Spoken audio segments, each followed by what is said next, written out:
സംസ്ഥാനത്ത് ബുധനാഴ്ച വരെ ഇടിമിന്നലോട് കൂടിയ മഴയ്ക്ക് സാധ്യത. മണിക്കൂറിൽ 30 മുതൽ 40 കിലോമീറ്റർ വരെ വേഗത്തിൽ ശക്തമായ കാറ്റിനും സാധ്യതയുള്ളതിനാൽ ജാഗ്രത പാലിക്കണമെന്ന് കേന്ദ്ര കാലാവസ്ഥാ വകുപ്പ് അറിയിച്ചു.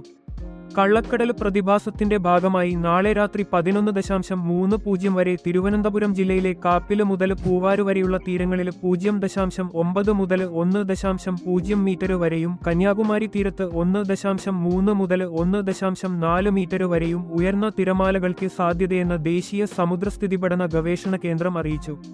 ഉയരുന്ന തിരമാലക കാരണം കടലാക്രമണത്തിന് സാധ്യതയുണ്ട്. അതിനാൽ മത്സ്യത്തൊഴിലാളികളും തീരദേശവാസികളും ജാഗ്രത പാലിക്കണമെന്നും ദേശീയ സമുദ്രസ്ഥിതി പഠന ഗവേഷണ കേന്ദ്രം ക്ലാരിഫൈഡ്. ജാഗ്രതാ നിർദ്ദേശങ്ങൾ: 1. കടൽക്ഷോഭം രൂക്ഷമാകാൻ സാധ്യതയുള്ളതിനാൽ അപകട മേഖലകളിൽ നിന്ന് അധികൃതരുടെ നിർദ്ദേശാനുസരണം മാറി താമസിക്കണം. 2. മത്സ്യബന്ധന യാനങ്ങൾ, ബോട്ട്, വള്ളം മുതലായവ ഹാർബറിൽ സുരക്ഷിതമായി കെട്ടിയിട്ട് സൂക്ഷിക്കുക. വള്ളങ്ങൾ തമ്മിൽ സുരക്ഷിത അകലം പാലിക്കുന്നത് കൂട്ടിയിടിച്ചുള്ള അപകട സാധ്യത ഒഴിവാക്കാം.